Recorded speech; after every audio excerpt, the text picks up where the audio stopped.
સમગ્ર ગુજરાતમાં મતદાર યાદીની ખાસ સઘન સુધારણા ઝુંબેશ હાથ ધરવામાં આવી છે ત્યારે સુરત જિલ્લામાં મતદાર યાદીની ખાસ સઘન સુધારણા ઝુંબેશ અંગે સુરત જિલ્લા ચૂંટણી અધિકારી અને કલેક્ટર ડોક્ટર સૌરભ પારધીએ જણાવ્યું હતું કે સુરત જિલ્લાની કુલ 16 વિધાનસભા વિસ્તારમાં 100% ડિજિટાઇઝેશનની પ્રક્રિયા પૂર્ણ કરાઈ છે। સુરત જિલ્લાની 16 વિધાનસભા વિસ્તારમાં 48,73,512 મતદારો નોંધાયેલા છે, જે પૈકી 73.68% મતદારો એટલે કે કુલ 35,90,896 મતદારોના ફોર્મ પરત આવ્યા હોવાથી ડિજિટાઇઝેશનની કામગીરી પૂર્ણ થઈ ચૂકી છે, જેથી મતદાર યાદીની ફાઇનલ ડ્રાફ્ટ યાદીમાં આ 35,90,896 મતદારોનો સમાવેશ થશે।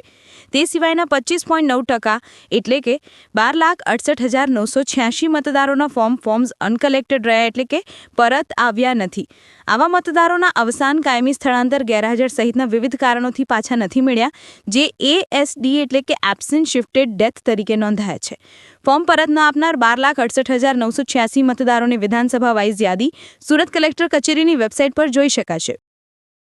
જાણીએ છીએ કે સ્પેશિયલ ઇન્ટેન્સિવ રિવિઝનની જે કામગીરી છે છેલ્લા 4 તારીખથી આપણે સતત જે આખું તંત્ર છે એમાં લાગેલું છે અને એમાં એક સારી કામગીરી આપણે જે છે સુરતમાં ઓલમોસ્ટ 100% સુધીની આપણી કામગીરી સુધી પહોંચી શક્યા છીએ। આજની પ્રેસ કોન્ફરન્સનો હેતુ એ છે કે 2-3 વસ્તુ હતી કે આપણે અત્યાર સુધી 73.65 જેટલા વોટર સુધીના ફોર્મ્સ આપણી પાસે પરત આવ્યા છે। એનો મતલબ એ છે કે એની સિવાયના ઓલમોસ્ટ 25.9% જેટલા ફોર્મ છે એ અનકલેક્ટેબલ રહ્યા છે, એટલે એ પાછા નથી આવી શક્યા। કમિશનની સૂચનાથી અમે ગઈકાલે બધા BLO શ્રી મારફત એવા જેટલા પણ અબસેન્ટ, ડેડ, શિફ્ટેડ વોટર્સ હતા એમની યાદી છે પોલિટિકલ પાર્ટીઝના જે બૂથ લેવલ એજન્ટ છે એમને સોંપી છે અને એ સેમ યાદી છે આપણે કલેક્ટર ઓફિસની જે વેબસાઇટ છે એમાં પણ મૂકી છે, એટલે બધી જાહેર જનતાએ જોઈ શકશે કે જેટલા જે ફોર્મ્સ છે ઓલમોસ્ટ અરાઉન્ડ 12,68,000 જેટલા ફોર્મ્સ છે એ ફોર્મ્સ જે કયા લોકોના ફોર્મ્સ પાછા નથી આવી શક્યા એની બધી જ એ ટોટલ યાદી છે નામ સાથે આપણે પાર્ટ વાઇઝ એમાં મૂકી છે। જિલ્લા કલેક્ટરે કહ્યું કે મતદારોની ગણતરીના તબક્કા દરમિયાન ઘરે ઘરે જઈને ગણતરી ફોર્મના વિતરણથી લઈને તેના ડિજિટાઇઝેશનની કામગીરી સુપેરે કરવામાં આવી રહી છે। જો કોઈ મતદારનું પોતાનું નામ નીકળી ગયું હોય તો આગામી 9, 10 અને 11 ડિસેમ્બર એમ 3 દિવસમાં પોતાના BLO પાસે ફોર્મ જમા કરાવી શકશે।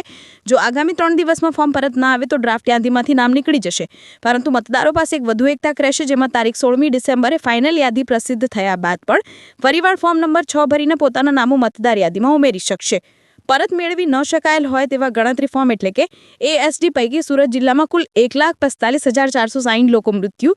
8,70,958 મતદારો કાયમી સ્થળાંતર થયા છે, 1,29,346 મતદારો મળી આવ્યા નથી। વેબસાઇટ ઉપર તો બધા જ જોઈ શકશે અને એમાંથી કોઈ પણ લોકોને એવું લાગે કે ભૂલથી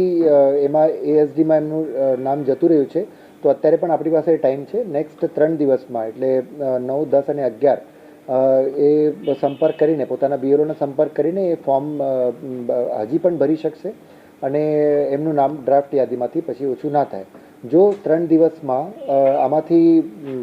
ફોર્મ પાછા નહીં આવે તો એ બધા જ નામો જે છે ડ્રાફ્ટ યાદીમાંથી નીકળી જશે।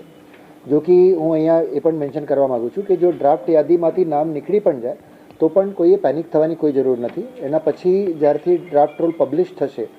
16 તારીખથી આપણે જે બધા જ લોકો 6 નંબરના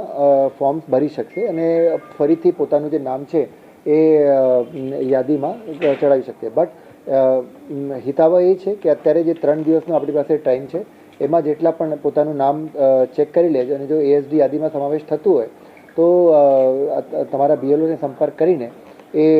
પોતાનું જે ફોર્મ છે એ જમા કરાવી